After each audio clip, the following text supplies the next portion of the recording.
Hello, friends, and welcome to In Between the Covers podcast. This podcast is designed for me to be reading all of the up-and-coming books, maybe not even up-and-coming, just any books that you yourself are interested in and that I'm interested in reading. It's a chance for me to read the book, and then I come on here and I describe exactly what happens during the book, all the hot, juicy details I will say here for you. And if you do end up liking my videos, make sure to like, comment, and subscribe. Hit that bell notification so anytime I upload a video, you are notified. If there is a book that you want me to cover, please feel free to shoot it over into the comments. If I do like it and if I'm interested, I will read it and I will make a video about it. If I am not interested, I will pretend like I did not see your comment. So I am so excited for today. I will be diving deep into the lustrous world of the Duggar family, and going through all of their trials, their tribulations, the drama, the backstabbing, the betrayals. It's going to be a good time, so stay tuned. Okay, so we are at clearly a different hour of the day, but we are back with the juicy gossip. So like I mentioned, this is going to be a doozy of a podcast because we are diving deep into the Duggars. And if you were not like me as a child, meaning if you were mentally stable, you probably don't really know what the Duggars are or who they are. But me, as a reality TV addict and continue to be an addict into adulthood, I watched the Duggars every single weekend. I was obsessed with them. They are basically a family who had a reality show, I would say in like the mid to late 2000s, basically about their family, how they were growing up, their values that they had, their dynamics with their family members. All of that was kind of on display for the American public to see. And so we will be diving deep into all the family drama. Okay, moving forward. So this is the Duggar family. The Duggar family rose to prominence and got their TV show because they have so many goddamn kids. They have 19 kids in total. When Jim Bob and Michelle first got married, they didn't really think that they would have, 19 kids. They were thinking maybe 2. But it's really an interesting story of how they kind of got to this extreme number. So what happened was when they first got married, the parents, they had obviously a couple years together married, living their lives. They decided to have their first son. His name is Joshua Duggar. And Joshua, he was a great baby, whatever. They decided to have another one and then maybe stop. So they got pregnant with another pregnancy. His name was going to be Caleb. Unfortunately, Caleb, they ended up miscarrying him. And, they were just absolutely distraught by this, rightfully so. And so they went to a doctor. The doctor said, because of the contraceptives that you were taking, she was taking birth control, I think, at the time, it could have led to some of the pregnancies being lost. And so they really internalized this and they said, we don't want to have this again. We feel really wrong for taking birth control, contraceptives, and we want to decide to not do that anymore. They really were like, let me give it up to God. No pun intended, and he gets to decide if we want to have any further children. We'll leave it up to him how many children we're able to have, but we're personally not going to do anything to stop us from having children biologically. And so that she got off of birth control. Obviously, they didn't use contraceptives of any other form, and they ended up having, and the Lord bless them, with 19 children. Oh my God, that is insane. 19 kids. So that's kind of what attracted the public to them. And then another thing that really attracted the public to them is that they were a part of a quiverful movement. The quiverful movement really gained traction, I would say in like the 80s, 90s, I believe. And it's basically kind of on the same lines of saying there's a passage in the Bible where it says, the person with the most quivers is like the favorite of the Lord or whatever. Basically, it means that if you have a lot of kids, it's kind of supplying the army and the nation of Jesus Christ and God, and you're going to be more favorable in heaven and to the Lord because you are supplying this nation.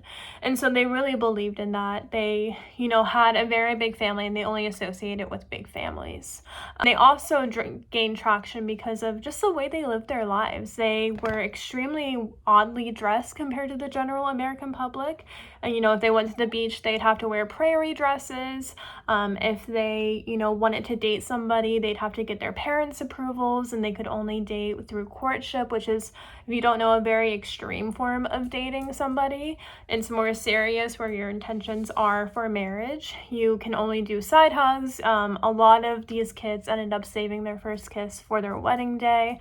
Obviously, they were saving their selves for their wedding day. So very strict upbringing. Every single facet of their life was controlled by either their parents or the church, or a combination of the two. So you may be thinking, oh my God, this is going to take forever, this podcast, because we have 19 freaking children to get through. Don't worry, we're only going to be focusing really on 2 children, because those are the 2 children that came out with books. And the 2 children that we're focusing on is Jill Duggar. So we're going to be focusing on her book. She is the 4th oldest child of 19. And then we're also going to be focusing on her sister, which is Jinger, with a J, which is weird. And she is the 6th or 7th oldest child. And so these 2 girls, the whole entire family, for some reason, has a name that starts with a J, except for Michelle, the mom. So that's another weird thing that they do, but it's not really relevant to the story. Another character that we will be focusing on is their older brother, Josh. Or should I say the rat, the rodent, the little parasite that is their brother, Josh. We are going to be focusing on him. He's going to be coming in and out of the narratives, but I do feel like he's an important part of their overall narrative, unfortunately. Another person in this photo that I want to mention is this woman right here. No clue who she is. I'm thinking she's a grandmother. She really doesn't come up whatsoever in the rest of this narrative, except for briefly at the end. So yeah, don't worry about her too much, but I really don't know why she's in this family photo. Anyway. So these are 2 books that we have in front of us today. We have Becoming Free Indeed by Jinger, and then Counting the Cost by Jill. And so when I went to Barnes & Noble to find these 2 books, I was very confused on where the hell they were. I looked at the celebrity biographies thinking they would be there. I went to just normal biographies. I went to audiobooks. I went to autobiographies, current affairs. I even looked at the true crime section. Couldn't find it to save my life. And so what ended up happening is I had to muster the courage, to talk to the Barnes & Noble lady. I'd ask her like, hey, where are these 2 books? Only I didn't say it like that because I was nervous and my voice cracked. But she was like, oh, these 2 books are in the Christian Living section. I was like, oh, why did I not think about that? Because again, as we just said, these 2 people, extremely religious, extremely Christian. And so Ginger's book, I completely understand why it's there, because you open up her book, the first page, it's saying, I know you've heard about my family. I know you know about the drama that's happened with us. I will not be discussing any of that in this book. I will be discussing my faith, and I will be discussing how I grew up and how that's influenced my faith today, which, good for her, respectable. Jill's book, on the other hand, that should be in true crime, my God, because she said, I know you've heard about my family, I know you know about the drama, and I am here to give you all of that tea. The way my heart sang when I realized that, I was like, oh, thank God, I'm finally going to get the info and the inside scoop into this family. So throughout this podcast, I will be intertwining those 2 narratives. Some of them are very similar because they grew up together. So, how they grew up, the different things that they went through, very similar, very parallel to each other. And so I think that's just the best way to kind of tell this story cohesively for you. So to understand the Duggars, I feel like you need to understand their religion and the things that they believed and the things that they have practiced. And so it all started with the Institute of Basic Life Principles, or the IBLP. And who created the IBLP? Mr. Gothard. Mr. Gothard, he's kind of like a nobody, but he rose up to prominence in this church. He created the IBLP, and it really set the foundation of very extreme Christian living. We're all homeschooled. They would have workbooks about like modesty, what to wear, what not to wear, how to have your hair. One of the really big things about the Basic Life Principles is this whole entire idea of the umbrella of protection. This umbrella of protection, it was kind of a hierarchy system of, you have Mr. Gothard, and then under that you have your parents, and then you have yourself, and you really have to listen to those two authorities in order to stay in the good graces of God and not go out under the umbrella where Satan can really attack you and like kill you or something. How to stay under the umbrella, you had to listen to your parents. If your parents didn't want you dating somebody, and if you defied that, that would be going out under the umbrella of protection. If you talked badly about a sibling, that could be going out of the umbrella of protection that your parents had carefully created for you. So a lot of different ways that you can basically mess up in life and get attacked by Satan. So a lot of this narrative that comes from these two girls is, I was just scared 24/7 that I was going to do something wrong and that either I would die, my family members would die, I would get attacked by Satan, because to them it is a real life thing that they are dealing with. So with Mr. Gothard, he was kind of like those megachurch people where they have like annual summits that happen where they gather all of these gigantic families together and they all meet up in Chicago and really listen to the word of Mr. Gothard. They kind of considered him more of like a prophet instead of a priest, even though I think they called him a priest. But he was very influential to them, how they wanted to live their lives. So we had to get them all in this gigantic arena and just kind of preach the gospel to them how he saw it. Some of the stuff that he said was extremely messed up. It was in Ginger's book. She talks about Mr. Gothard and how he had this seminar about artwork that you should have in your household. Like, that's how intense and controlling it got. He gives this story about a mother who had a sailboat picture in her house, and her husband and her sons went off to sea and they died. And the priest came and he was trying to comfort her, and he said, your son and your husband died because you have a picture of a sailboat. You drove them to the sea, so you need to be more mindful of what you have in your household. Like, absolute batshit crazy stuff. Like, why would you do that to a mourning mother? Anyway, so that was the kind of stuff that they were dealing with. And Mr. Gothard, he was a little vindictive during all of these conferences, because what he would do is he would pick out his favorite little families, and he would say during this conference, you are going to come up with your wife and children, and you are going to also preach the gospel. And not only that, you're going to show off your music skills and your singing skills, and you're going to make every other family jealous, so they all follow your example as well. And so the family, they were never the model family, which is saying a lot, because they are literally rigid, conservative, and strict. So they were never the model family. They were kind of considered like like you're kind of normal and or a below average, which again is just insane for me to think about, because watching them growing up, they were just so conservative to me. Another really weird thing that Mr. Gothard put into practice is that he said the Bible does not want you to dance. It doesn't want you to listen to any music with drums. That's also going out of the umbrella of protection. And so there's a lot of rules about what you can and can't, listen to, what you can and can't dance to. And so poor little Jill, she's telling this story about how when she was younger, she would be in the kitchen helping her mom with, like cooking and stuff, for her 19 siblings. And they would like turn on the hymns or whatever, like the gospel music, which who's dancing to that, but whatever. And like they would start like moving their bodies, and she was like, all I could do is like jump up and down. Just saying, like, if you're shaking a body part, then people are going to pay attention to that body part, and it shouldn't be an immodest body part, because we don't want to show off our immodest areas of our body. So absolutely insane. Anyway.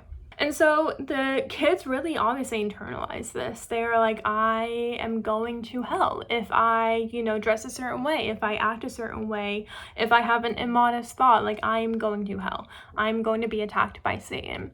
And so modesty became a very big thing, especially for the girls. Again, they would have to go to the beach and wear their prairie dresses. The boys were always dressed in polos. So obviously we can see in this religion that modesty is a very important thing. It's a great way for this religion to kind of force their control emphasize the umbrella of protection that parents can guide them through and how they won't fall into Satan's hands.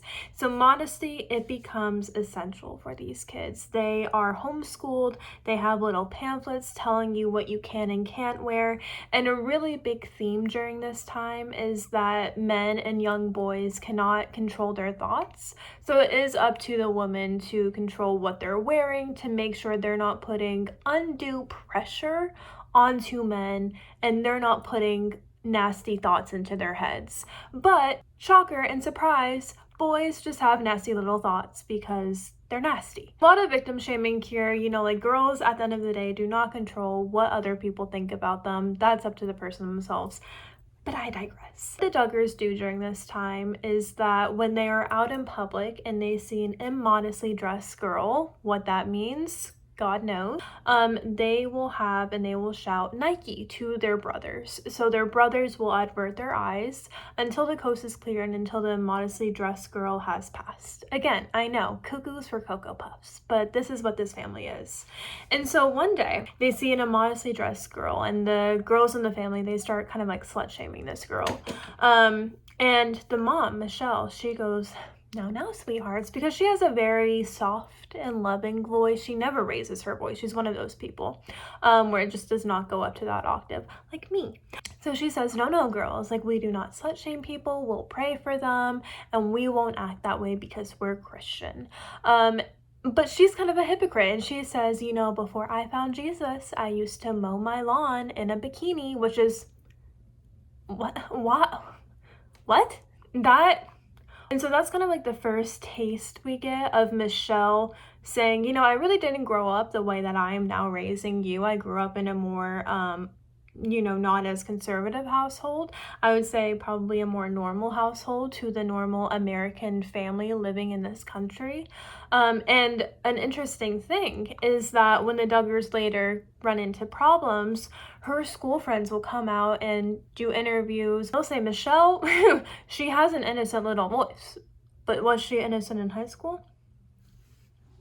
She was screaming, she was shouting, she was the captain on the cheer team. Like, the girlie knew how to scream, and she knew how to scream well. This whole innocent voice, her friends have said, or past friends, she's like, she's putting on it. Come on, please. But modesty, again, is going to run as a theme throughout the Duggar household. Okay, so during this time, again, there's 19 children. They're all being homeschooled. They're very secluded in like Honeytown, Arkansas. So there's nothing but nothing to be doing. And naturally, when you have that many siblings, you naturally gravitate to siblings that you like. And they start creating like coalitions and little groups and clubs within their 19 siblings, which is just wild to me. There is a group that's only for the boys in the Duggar household, and Jill said in her memoir, she's like, I always wanted to be a part of this group. I thought they were always doing the coolest things, because basically what they would do is they would go out to the community and preach about the Christianity that they are practicing. And she's like, I wanted to be in that. So what does she do? She uses her little brain and she pays her older brother Josh $2 to join this club. And they're like, we'll bend the rules for you. You gave us $2. So basically their first task is just, to go out to the community again, spread the word of Jesus. Until one night, Jim Bob Duggar, their dad, comes home and he announces to the family during their little town hall, because yes, they do have town halls. He is like, the gas station down the street is selling pornography. Okay. And so the kids are like, oh my God, like that is awful. Pornography is the worst sin that you can commit. Like, we need to take action now in our little Duggar group. And so they go and kind of boycott the gas station, or like do not, associate with this gas station, do not buy any of their products. They are advocaately, saying do not buy from them because they do sell pornography. It's never clarified what exactly that pornography is. I'm sure it wasn't what you and I are thinking of, but neither here nor there. And so this whole boycott in this group is kind of forgotten about, because Jim Bob Duggar, he also decides he would like to run for senator of the state of Arkansas. And he says that he wants to run for senator because God himself has told him to run. And he announces this again at a family meeting, and the family and the kids are like, oh my God, that's amazing. Like, how did God tell you that he, wanted you to run? Like, was it a divine intervention? Did he show up on a hilltop with sunrise and sunlight cascading down on his glistening skin? I'm just describing Twilight now. I was like, no, that did not happen. What happened is I flipped a coin 3 times, and every single time it landed on heads. Thus, God wants me to run for senator. Cuckoo for Cocoa Puffs. He gets the family all dressed up on voting day in these little prairie dresses and these little khaki pants for the boys, and struts them all down to the polling station where all the news reporters are there. We have the Sun, the New York Times, the LA Times. Everybody is there reporting on this. And they are, doing interviews. They're like, oh my God, you have so many goddamn kids. Long story short, Jim Bob Duggar does not win the senator of Arkansas position. And so you're like, God told you to run. What happened? Listen, I hate that he's right in this, because what happens is that the New York Times journalist is there, and he is so fascinated by this family and how many kids that they have, and just how, like, why are you showing up in prairie dresses? He is like, I would love to do a documentary on you. And Jabal is like, see? Told you, God wanted me to run, thought he wanted me to run for governor, but really he just wanted me to run for governor. So this New York Times guy could see me at the polling station. They get their first documentary. And in this documentary, one notable person from the family is missing. And who is that? The freaking rat. The freaking rat. Joshua Duggar, who is the oldest of the siblings. What happens during this time is that Josh, he confesses to his parents a secret that he has been holding on to. Something that he has done to his oldest female siblings that he is ashamed of, and he is confessing his sin in that way. They don't go into detail exactly about what this abuse is, and how far it went. So I am not going to say anything. I'm just going to call it abuse, because that is a language that they used as well. So he confesses to abuse of his siblings, of his sisters, and what Jim Bob and Michelle decide to do, they bring in the people who are affected in the family. They say, can you remember what happened during this time? They give their accounts, and they think the best course of action is to send Joshua Duggar to the farm. The farm meaning that he is sent to a family who owns like a construction business, and he is just put to hard labor constructing houses. They say that this is going to help him with his transgressions and hopefully rehabilitate him into like a normal human being. Spoiler alert, that didn't fucking happen. So he's sent to the farm as this documentary is going on. And during this documentary, the church that they are in is also starting to recognize them. They're like, oh wow, this could be actually a really good opportunity for us to spread the word and get more popular. Jim Bob himself, he's like, we are doing these documentaries not to be famous or anything or to be rich, but really for a ministry to spread the word of Jesus Christ and his good works. So who also pays attention to this? Mr. Gothard. Interesting. So Mr. Gothard, he sees that this family, they have, I think, 5 documentaries on them by now, and he decides to go over to the Duggar house and greet them and introduce himself. I think they were already kind of on friendly basis. Obviously, the Duggars knew of them, but he was definitely at this time paying more attention to him.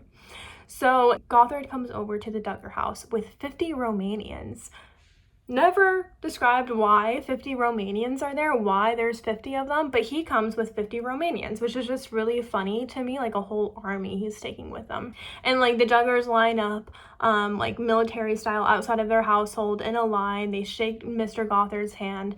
Jill, she's like, thank you so much for your preaching that you've done to my family, because my family, they've told me they would have stopped at 3 children, and because of the word that you have spoken into them, they decided to have more, and she's the 4th child, so like it really hit home for her.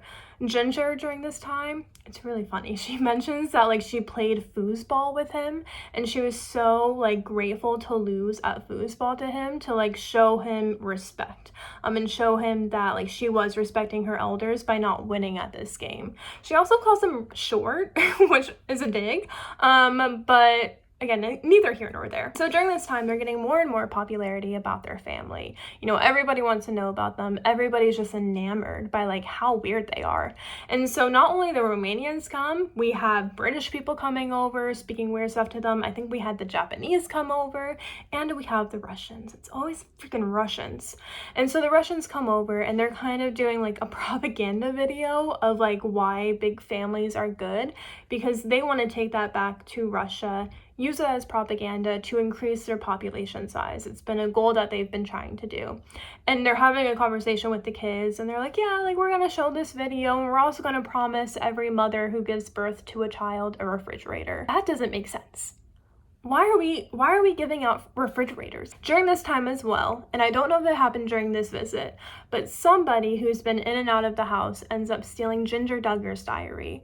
And Jinger, she is like, I was 13 at the time. It was sold on eBay for like $100,000 or listed on eBay for $100,000. It was mortifying. Like no girl wants their 13-year-old inner thoughts to be released to the public. But the funniest thing in this book that she says, that I don't think she understands the weight of how funny it is she says it was up there for a week for $100,000 and it was so boring that nobody wanted to buy it and it got returned to her a week later. Oh, kill me now. So with all this popularity, what happens is that TLC, the Learning Channel, also the channel that basically has the best TV shows. We get, you know, obviously the Duggars from it. We get Sister Wives. We've had 90 Day Fiance. Ooh, don't even get me started on that one. Great channel for reality TV. And they decide to have a contract with 19 Kids. I think at the time it was called 17 Kids and Counting. And then they decide to have more. And it was just a daily, you know, recording and filming of their lives, what they were going through. And during this time, they got a lot of great exposure to different things that otherwise they wouldn't have had exposure to. During this time as well, they're able to go to different cities. They go to New York. They go to a lot of big cities, international trips. And people see Jinger and they're like, she has a sparkle in her eye that I know this religion is going to try and dim because of how strict they are.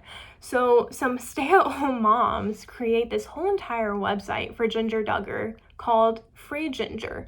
And it's basically dissecting every single move that Jinger does in these big cities, how much she says that she loves big cities and how much she wants to live in one day, and how this whole entire religion is just really toxic for her and that she should not be in, and they're not treating her right, they're abusing her.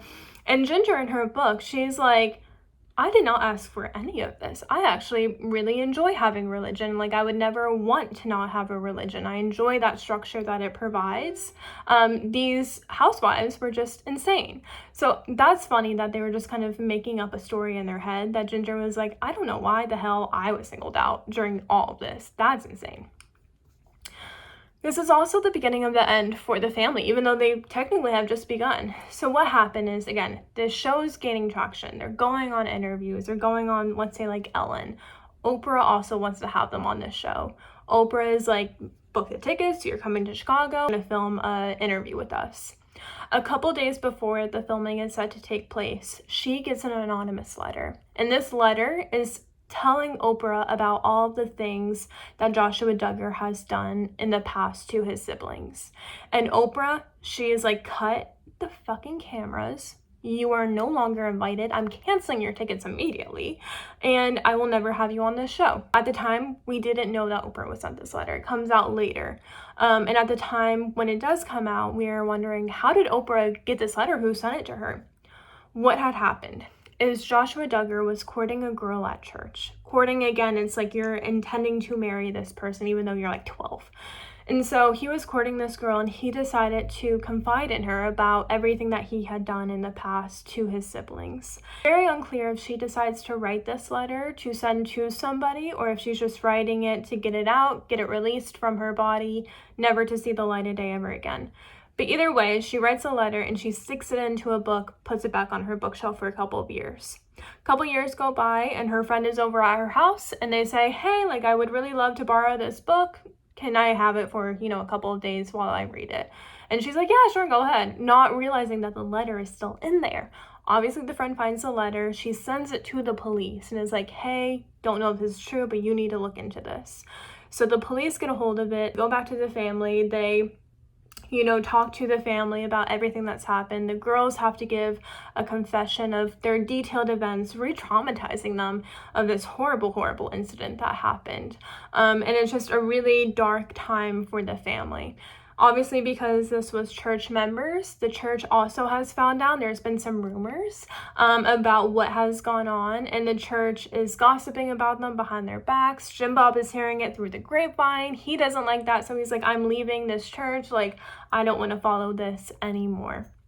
During this time as well, Mr. Gothard, we all know about him. We all had that nasty little thought in our mind about him when something was not right about him, and we were correct. So during this time, he has had allegation against him from, I think, 32 women, but they were SA'd by him.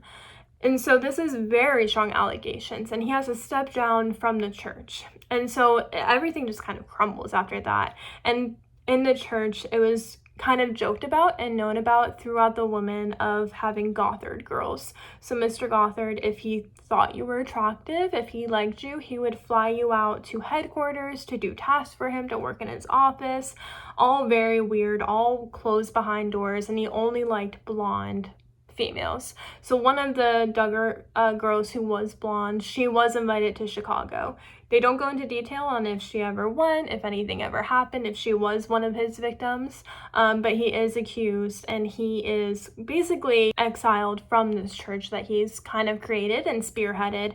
And it's very hard for the Duggars, because it's kind of like, this was our prophet. This was a person that we looked up to, and now he is no longer there. Now 2 rats are at the farm, so they send Josh back. They are like, Josh, you need to go back to construction. You need to have more hard labor that you are doing to get it in your little twisted mind that you need to be doing stuff the correct way. So he's back at the farm. And then obviously Gothard, he's done. He's not in, any position of power anymore within the church. And so during this time, the girls, instead of sitting at home, they are they are on the freaking grind. And I think of the Lady Gaga meme where it was like, bus, plane, club, another club, it never ends. That was literally the Duggar girls. They were going to all different types of city, trying to promote their book that they came out with, kind of emphasizing and really praising the teachings that they've had when they've been growing up from the IBLP, saying how great it's been to be a Duggar, really praising the way they were raised, and praising the religion that they grew up into. They were also doing a lot of ministries this time, so going to different countries, internationally doing ministries there. Jinger also notes that they went into prisons to do ministries, and they would tell like female inmates about how to live their lives. And she reflects on this now, and she's like, we had no business doing that. We were so sheltered. We were just like little kids at the time, trying to tell these women what to do with their lives, trying to give them these like umbrella of protection and these 4 steps that you need to do to make it into heaven. Like, it was insane for us to do that, and we shouldn't have done that. We should have just gone with empathy. And she's also like, and I shouldn't have hated on rock and roll so much. What's so wrong with a drum? Apparently a lot, according to Mr. God. And so now we gotta get into the older siblings starting to get older, starting to court, starting to marry.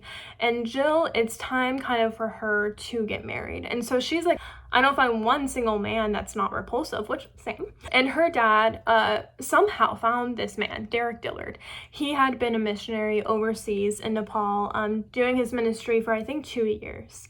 And so they would connect every week talking about the word of God, how special it is to them, what he was doing in Nepal, what Jim Bob Duggar was doing with his ministry of 19 Kids and Counting. And so eventually he's like, hey, Jill, I want you to sit on these phone calls and listen to Derek. He's a good man. Jill does this, and she's like, I still don't like this man. Like, please stop. And so eventually she's in an RV with her dad, and her dad is like, hey, Jill, come on. And he is like, I want you two to meet. I think you'd be a good match, and I want to fly to Nepal for you to meet him. And Jill is like, no, like, I'm fine going to Nepal if, like, we're naturally going to Nepal, but I don't want to go just for this man. So like a couple months pass. I don't know if it's like a year or so, but eventually the TV show, it does go to China. But China, something weird happens, but they aren't able to meet. But it's just starting to warm up to Derek. Long story short, they do end up going to Nepal to meet Derek Dillard. She really went trying to understand, is this person going to be my husband at the end of the day? I only have 2 weeks to make the decision, which you don't really, but whatever. So I need to really understand this trip is so important to me. I don't want the cameras there. And the cameras are like, well, we're paying for this trip, so we are gonna be there. And she's like, oh, goddamn, okay. So the cameras, like maybe a couple days before, they're like, we are gonna film this trip, but we need to cut it a week short. Like we can't provide the payment for the whole 2 weeks. And Jill is like, screw you guys, you were gonna film for a week and then you were gonna leave, but I am gonna stay here to see if this man is my husband or not. And so that's exactly what happens. So they spend 2 weeks in Nepal courting. Jill Duggar goes as their chaperone, so they make sure that there's not falling into temptation is what they call it. So they're only giving side hugs to each other, they're barely looking each other in the eye, but really they're trying to figure out, is this a person for me? One of the things that Jill says is because they had to leave early, they had to film like a fake goodbye scene, and she was like, that was just so freaking weird to be doing, but she really appreciated the last week that they were there without the cameras. Jim Bob, even though he was the chaperone, he was giving them some space, which is actually very surprising. And she was like, I really got to understand who Derek was during this time, and I really appreciated that. And so at the end of this trip, they do decide, yes, we want to be in a courtship with each other. I want to say they dropped the L-bomb too on each other, which is a red flag. Like, I cannot live without you. Like, I'm so excited to see you. How am I ever gonna live without you? Blah, blah, blah, blah, blah. And then they make it seem like they're gonna go like another 2 years without seeing each other. And then Jill is like, and 60 days later, he was back in the US because his missionary work had ended. So it's like, okay, you went 60 days without seeing each other. Please. So 60 days later, he comes back to the US. They get engaged shortly after, like we all anticipated, and they are planning their wedding. And so during their wedding planning season, they are very stressed out because it's very stressful to be planning a wedding, especially when you're planning a wedding. And get this, she had 2,000 people at her wedding. 2,000 people. Insane. So that is stressful in itself. It's stressful to be getting married in that way. Another thing that was very stressful for them is that Derek's mother, she had been diagnosed with cancer and she was not doing well whatsoever. Like throughout the whole entire books, I was turning those pages really quickly because I thought any page now she was going to be on her deathbed and she would be dying and wasn't even certain if she would live until the wedding. And she was like, I'm holding out, I'm praying, like I really do feel like I'm not gonna die from this, like I still have my faith. So they're like, good for you. So she gets clearance to go to the wedding. She is healthy enough to do that, which, oh, yay. The night before the wedding, all of this is going on through Jill's mind. I have 2,000 people that are going to be waiting for me. It's going to be filmed by the TV show, which she's like, I don't really know if I like that. That's really invasive. And then she's also like, and my soon-to-be mother-in-law, I don't even know if she's going to make it to the actual wedding. She might pass away on our wedding day. So all this is going through her head. And Jim Bob, on the night before the wedding, he says, hey Jill, like, can you come into the kitchen really quickly? I just have a couple contracts for you to sign from the TV show. Just really quick. It's going to be more about how you get paid. And Jill at this time, she's like, okay, like, fine, like I'll sign it. It was just like the signature page, like the very last page. But she was like, this is weird because they had never been paid, the children, meaning for this show in the past, because their dad had always said, this is a ministry. This is, a way for us to spread the word of God, and it's more on like a volunteer basis. So why would you get paid if you're just being a volunteer for the show? Another reason that like she thought it was weird, again, because she didn't get paid. But she also kind of justified this by saying, the show would always pay for their trips. When they came around, they could eat better food. They could really get like their sirloin steak instead of having like mac and cheese casserole. So she was like, we eat better, we go to places, so like I understand why they wouldn't be paying us, and we're just on a volunteer basis. So she signs the contract, not thinking anything of it. They have a lovely wedding. It's on film. You can still watch the episode today. They have 2,000 people there, and she is like, I will not be filming my honeymoon. Like, that is my space. I am going to be doing that. the cameras are not allowed. So they kind of throw like a hissy fit about it, but they're like, okay, whatever, we'll give that to you. But when they come back, it's revealed that Jill got pregnant during the honeymoon, which aren't any of us surprised. These people go at lightning speed. So she is pregnant with her first child. It's really big news. They had to release it to the magazine that they were contractually obligated to release big news like this for, to attract more ratings into the show. You know, the show had really become not only the ministry, but also kind of like the livelihood of the parents. And so Jill at this time is like, I don't want to do anything to sacrifice this.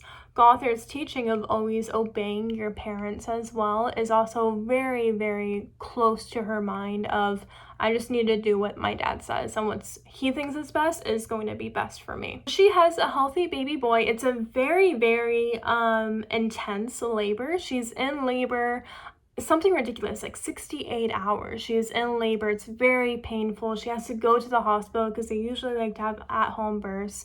So it's a very, very difficult time for her. She's dealing with all of the hormones of, you know, just having a baby. She's very happy to have her baby, but it was a very traumatic pregnancy, a traumatic birth. So she just kind of wants to go home and rest. But she can't rest because a week later, an In Touch article drops.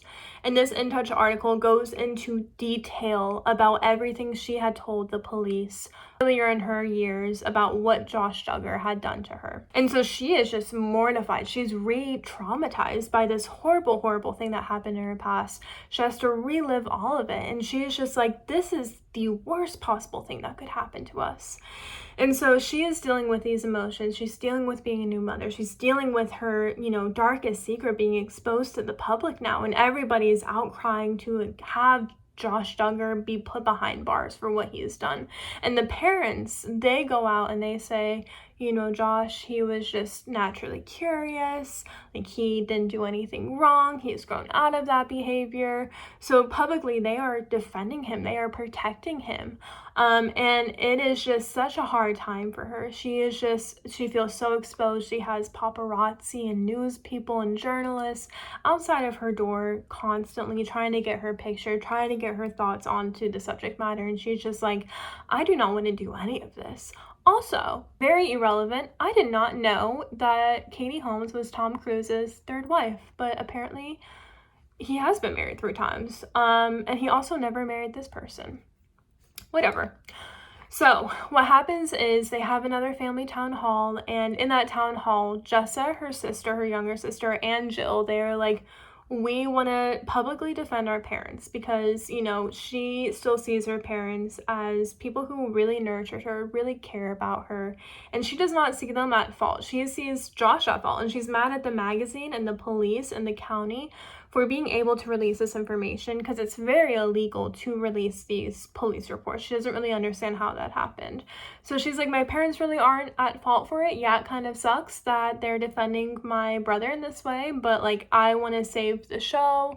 I want to make sure that they are painted in a light where I'm telling everybody I hold no grudges against them. So they go on a Megyn Kelly interview, and as the public is watching this interview in real time, they see Jessa and Jill really defend the actions of, you know, their parents, of not, you know, sending him to appropriate rehab facilities, for not separating him from the children that were at harm and at risk and very vulnerable. What we didn't see, and this is a doozy, is that Joshua Duggar, the person who had done this, you know, abuse to them, he was in the room with them during this interview, and it is said that he was sitting on a couch giggling, not taking anything serious, and that was his attitude throughout this whole entire situation. He just did not see the big deal. He did not understand why it was serious, why people were affected the way that they were, and just to have him in the room with his victims, ooh, straight to hell. So Jill, she is like, I want to get away from all of this. I'm going to take my new baby and my new husband, and I'm going to be going down to El Salvador to do missionary work. And she is worried because, again, the paparazzi, the journalists, are hounding her. So she talks with the missionary guy who leads this, and she's like, hey, I want to make sure that nobody knows that we're coming. He's like, yeah, no, got you, don't worry. So they fly down, and they get word that there is a journalist there from, I think, The Sun or the New York Times or something. And she's like, hey, like, like, I heard this. Is he legit? Like, is he fine? And the guy who runs the missionary, he's like, oh yeah, like, we work with him all the time. He's really legit. Like, don't worry. He's not going to ask you anything. So they're like, okay, like, sure, whatever. And then they meet him and he starts just like trying to dig for the gossip and the details. And so it's like, my bad. This time in El Salvador, it's a very special time with them, you know. It definitely is a culture shock. There's a lot of gang activity that's going on. She talks about sometimes, you know, having to shelter into a closet with her newborn son for fear of, you know, gangs coming in. She talks about people that, you know, who weren't members of the church getting either, you know, being a part of a gang or being killed by the members of the gang. So it's a very, very violent situation that she's dealing with, but she really has been enjoying her time. You know, she's able to kind of disconnect from the wildness and craziness of what she's dealing back with in the States, and really getting to work on what she's passionate about, which is missionary work and serving and giving the people the word of the Lord. And so they are down there, and during this time, the rat goes back to the farm. But this time, they say that he is going back to the farm because Anonymous had hacked the Ashley Madison website. Okay, and the Ashley Madison website is a website for married people to go onto, kind of like a dating app, to have an affair. When they hacked this database, they could see every single person who has ever signed up for this website and who has a membership to it. And Joshua freaking Duggar was one of them, the rat.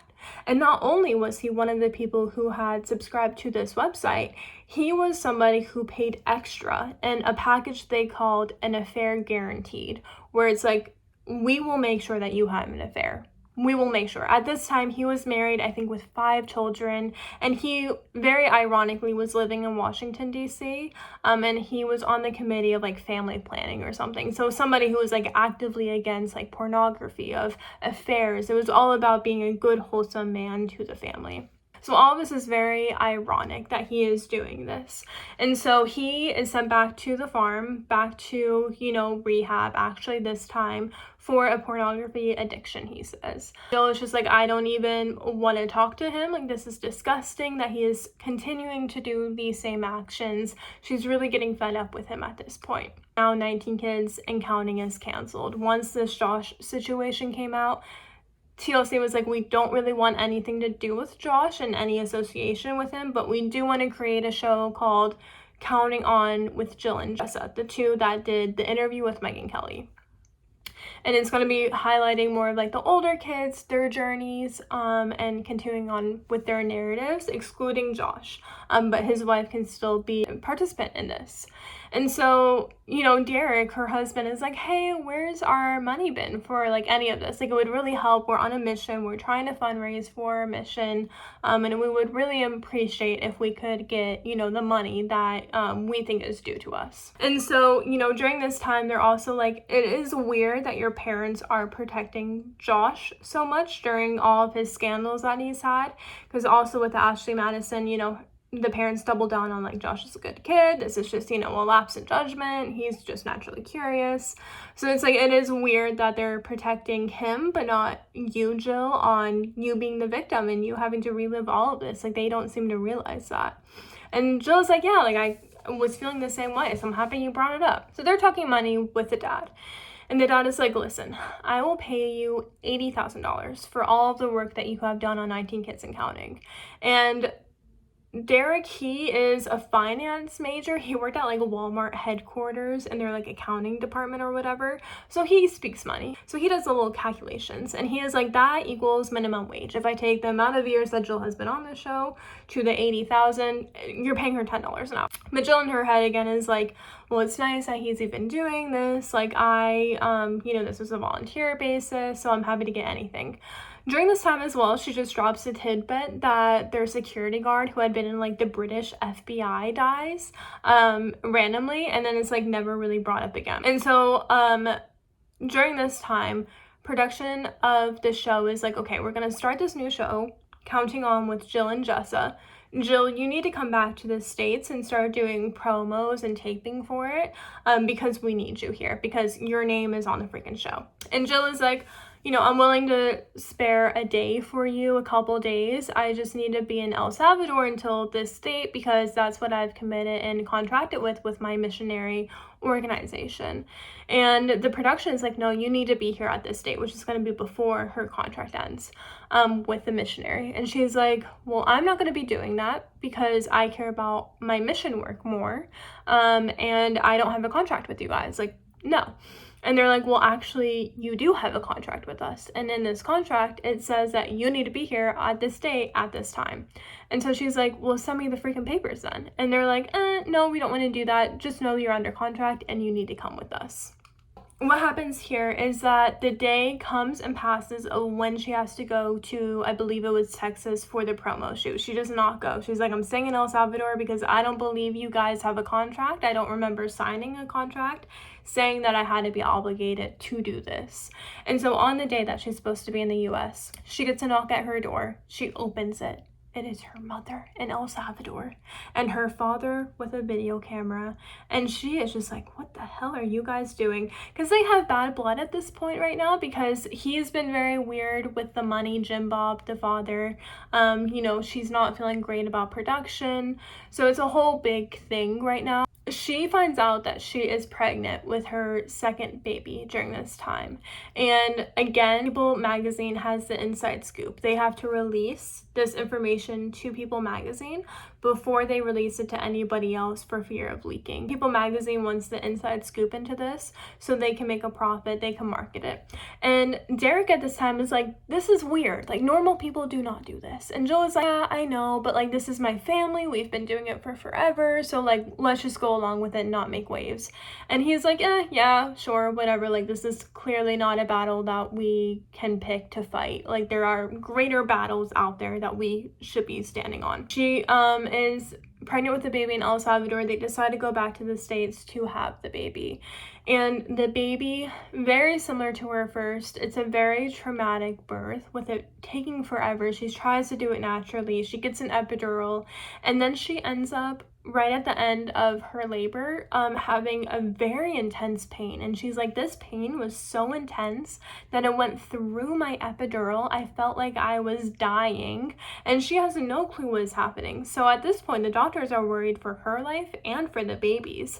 So they send her quickly to a C-section, get the baby out, and they find out that Jill's uterus had ruptured during the birthing of her baby, which sounds so excruciatingly painful.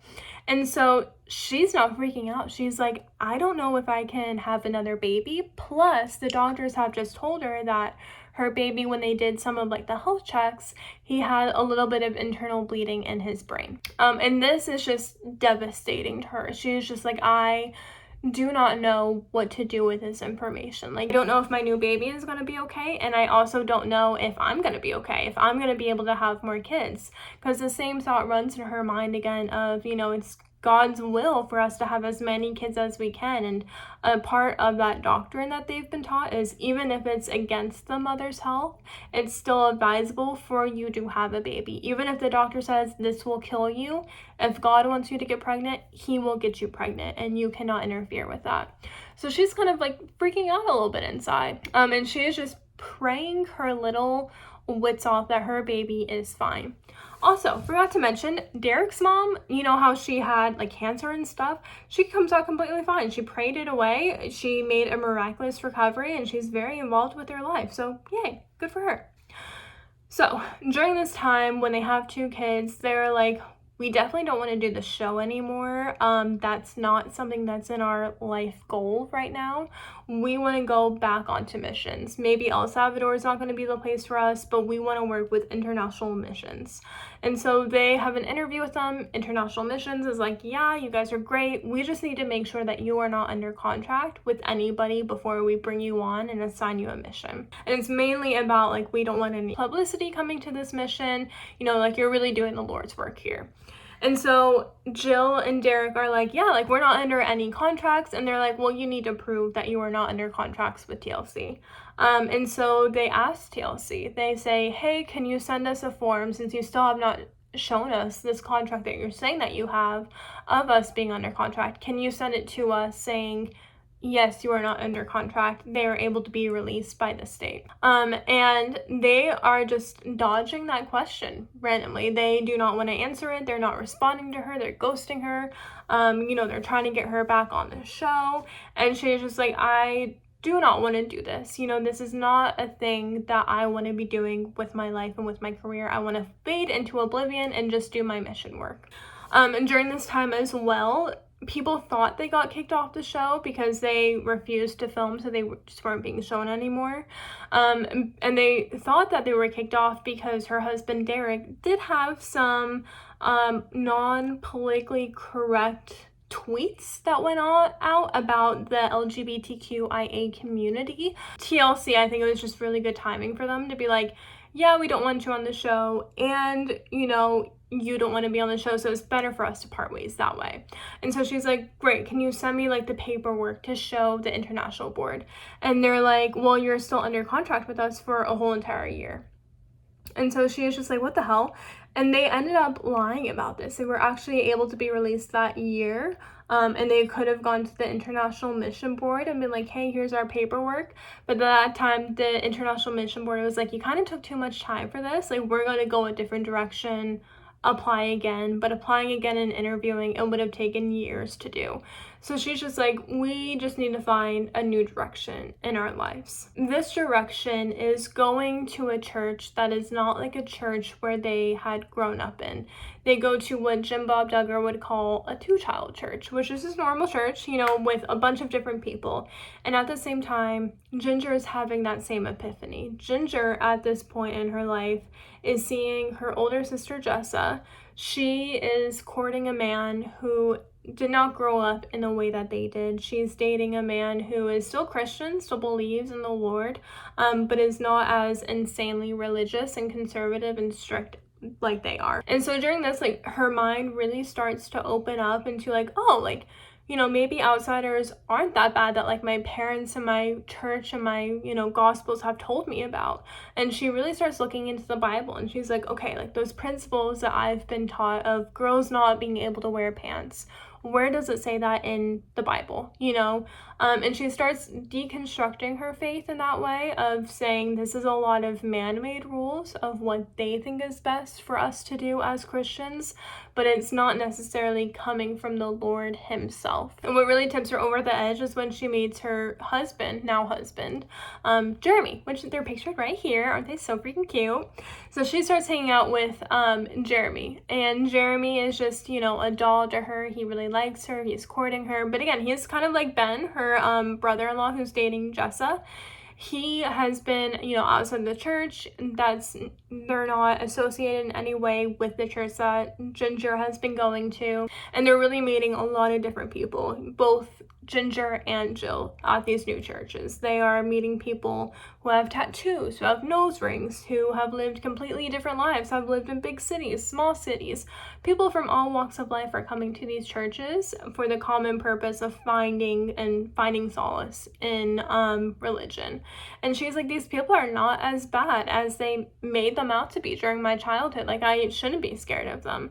So this is where we start to kind of see the rebellion coming through in these two. And they also, at this time, it's very interesting, realize that they don't know how to speak to people outside of their family. They're like, I never had to do it growing up. I always had siblings to go to where I was just speaking to people who were exactly like me in the IBLP. So it's very interesting for them to now talk to people who aren't necessarily that different from them, but are different from them in the way that they grew up, in the way that they believe, and just having that social human interaction because they don't have any experience with it. So they have a lot of, breakdowns during this time, a lot of panic attacks that they have to deal with, and really understanding where this is coming from. Again, this is really where we start to see the wild child era of things, okay? Jill, she is like, I went to a church with a girl with a nose ring. She didn't go to hell, so I am going to be going to church with a nose ring. I am getting metal into my face. She gets a nose piercing. Jinger starts wearing pants Ginger is kind of the inspiration for Jill to start wearing pants, and she talks about the first time that she ever wore pants. And she says it was at basically like Arkansas's version of Disneyland called Silver Dollar City, I think is what they called it.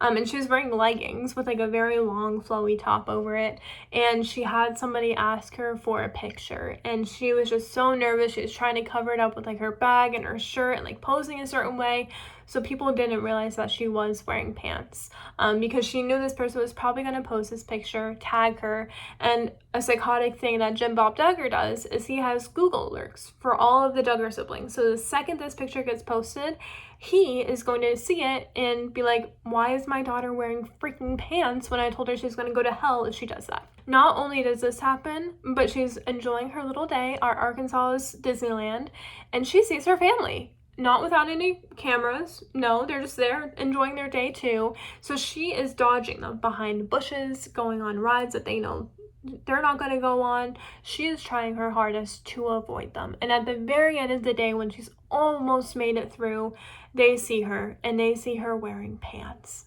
And they're like, God damn. So they call her into the house, and they say, we need to talk to you. And they give her a modesty book from her mother, and they say, you should be reading this.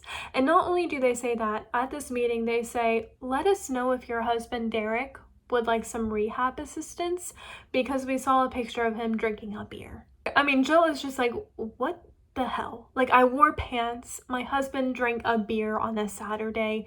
He's not an alcoholic. He is fine. She is pissed off at her parents. She's like, how dare you, with everything you've done with my brother, with not, protecting us, for slut shaming me for wearing freaking pants.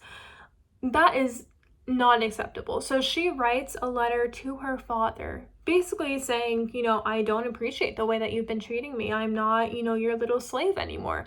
I'm not this person that you can control anymore. You need to treat me more with respect, and I don't want to go to your house anymore and talk to you because I feel like I just get verbally abused every single time that I am over there. She sends that letter, and what happens is I don't believe they hear back from Jim Bob, or if they do, it's like something super passive aggressive and vague. And so taxes come out. It's tax season, and their tax accountant, or whatever you call that person, he is like, hey, here's your taxes. And they're not really making sense to Derek. Again, he is the accounting bro or whatever. And he's like, hey, can you send me actually what Jill has earned over this time period? And he's like, yeah, sure, whatever. I'm totally in the dark about everything. So he sends over, Jill's taxes, and Derek realizes that Jim Bob had been doing her taxes ever since she was a kid, like most fathers do. Thank you, Dad. And he had been saying that Jill was receiving a salary for being on 19 Kids and Counting, when she had never received a dime. And the way the taxes were filed, it was far beyond the $80K that Jim Bob had promised them that he still had not delivered on. And so they confront Jim Bob about this, and they're like, what the hell? You have been kind of swindling everybody with this. Where is this money? And so Jim Bob in response gives them a letter back, and he's petty for this. He is like, here is a list of every single thing itemized that I have ever paid for Jill, and this is where this money has gone. And it's things like boarding, food, it's things like travel, the harp that he bought her at the tender age of 12. So he itemized that list, and he's like, this is where that money went to, and that's why I didn't give it to Jill. And every single kid is different depending on what they need and what they do and what they bring into the show. And so they are not getting anywhere with each other. Jill's getting more mad. The parents are getting more weird about the money. They're not giving the money. They're not showing Jill the contract that she apparently signed for, all this contractual obligations with the show. And so they're like, we need a mediator. And so they get a mediator through the church, and they sit down together. And in this sit down, Jim Bob shows Jill his phone, and he's like, oh, there was a fan outside waiting for me. I took a picture with her. he shows her the little phone, and she's wearing pants and has a nose ring. And so she's just like, ew, like, why are you treating this girl with such respect, a stranger who has the same things that I'm doing, and thinks she's so amazing and bright, but then you can't even see that in your own child who's doing the exact same things. Like, make it make sense to me. So during this mediation, like, nothing gets resolved about the payment. It's more just about the letter that Jill and Derek had sent saying, you verbally abused me. And Jim Bob is like, I've never been more disgusted in my life. How dare you? And so it just becomes like a whole big melodrama, and like they start yelling at each other, which again, if you've watched the show, that's insane to think about, because they are always priding themselves on being like cool, calm, and collected, cool as a cucumber, never raises their voice, doesn't know how to raise their voice. And so the mediator is like, I think we should break for lunch. And everybody's like, yeah, that's probably a good, thing to be doing right now. So they break for lunch, they come back, and they just start going at it again. They start yelling. Jim Bob is yelling at Jill so fiercely that she balls up into the fetal position, just trying to block out all of this from her memory. And so eventually everybody leaves. The mediator's like, this has only damaged the relationship. Like, we need to stop. And then he looks at Jill and he's like, you probably should be seeing a professional. Which, like, yeah, no fucking shit. And this mediator, I had a bone to pick with him. He did absolutely nothing during this time. He just sat back and let the wolves tear each other apart. So Jill and Derek, they go to a therapist. And the therapist is like, yeah, I get this is your issue. I get that you want to resolve this with your father, but it sounds like you have a lot of childhood issues. And maybe we need to work through those before we really start to repair this relationship with your father. Like, maybe the best course of action is not to repair it immediately. And that's kind of like a new revelation for her. She's like, yeah, I think you're right. Like, maybe I do need to take a step away from my parents. And so they get an attorney on this scene, and they say, hey, attorney, can you please work with us to get this contract that we've been trying to get for years, and also get the money that we are owed and we deserve? The attorney sends Jim Bob and Michelle letters saying, you have 5 days to get them the contract, you have 4 days to get them the contract, you have 3 days. It is just all backlash from them. They are trying to, persuade Jill to stop the attorney. They are sending her siblings over to her house being like, you need to back off. Like, this is tearing the family apart. How dare you? And Jill, being the people pleaser, she's like, oh my God, like, I hate this. But Derek is like, no, stay firm in your values. And so on the last day that they are able to get the contract over without legal repercussions, in the middle of the night, her mother comes over and knocks on her door and then like scuttles away. And her contract is just standing there in the morning on her porch. And she's like, oh, okay, cool. So they start devouring this contract. And during this time as well, Jim Bob had been threatening them. They were like, if you continue to do this, you will not have your 1/19th inheritance of our estate, and I will be taking you out of our inheritance. And he signs this psychopathically as Love Daddy Duggar.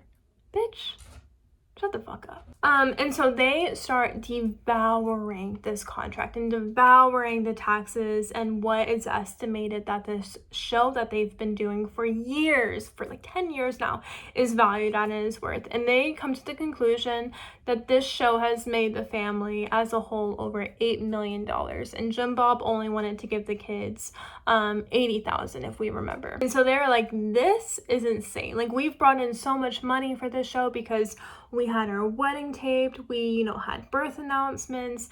They tried to film our labor. They got like a little weird iPhone video of it. They're like, we deserve more. And they come to the conclusion that they deserve $175,000. During this time, they also realize that Jim Bob, he's kind of been pocketing all this money. He has bought planes, he's bought real estate, and he's tried to keep up this appearance as like a very humble man while having all these extravagant business deals and things. So he's gotten extremely wealthy off of this. And with her attorney's help, she has gotten the money that she deserves and that she's entitled to.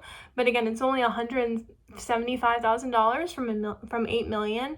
That's pennies in our buckets. So what happens next is that the family is notified that Homeland Security is investigating none other than the Rat. And they're investigating his used car dealership that he owns and he runs.